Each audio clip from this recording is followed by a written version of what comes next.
ကောရိန္သုဩဝါဒစာဒုတိယဆောင်မှာဖတ်ရှုခြင်းငါတို့သည်ခရစ်တော်၏တန်တမန်များဖြစ်ကြ၍ဖျားသခင်သည်ငါတို့မှတဆင့်သင်တို့ကိုမေတ္တာရပ်ခံတော်မူ၏သင်တို့သည်ဖျားသခင်နှင့်ပြန်လည်ကြည်အေးပြည့်မြတ်ကြမည်အကြောင်းခရစ်တော်၏ကိုယ်စားငါတို့တောင်းပန်ပါ၏ကိုယ်တော်သည်အပြစ်မရှိသောခရစ်တော်ကိုငါတို့အတွက်ကြောင့်အပြစ်ကိုခံချမ်းသူဖြစ်စေတော်မူခဲ့၏သို့မှသာငါတို့သည်ထိုဝရှင်အားဖြင့်ဖျားသခင်၌ဖြောင့်မတ်သူများဖြစ်လာကြပေလိမ့်မည်ငါတို့သည်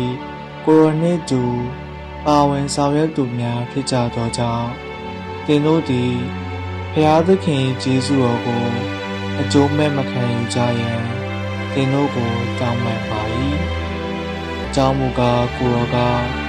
ငါသည်လက်သင့်ခံနိုင်သောအချိန်၌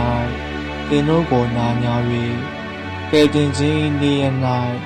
သင်တို့ကိုကူညီခဲ့လေပြီဟုမိန့်တော်မူ၏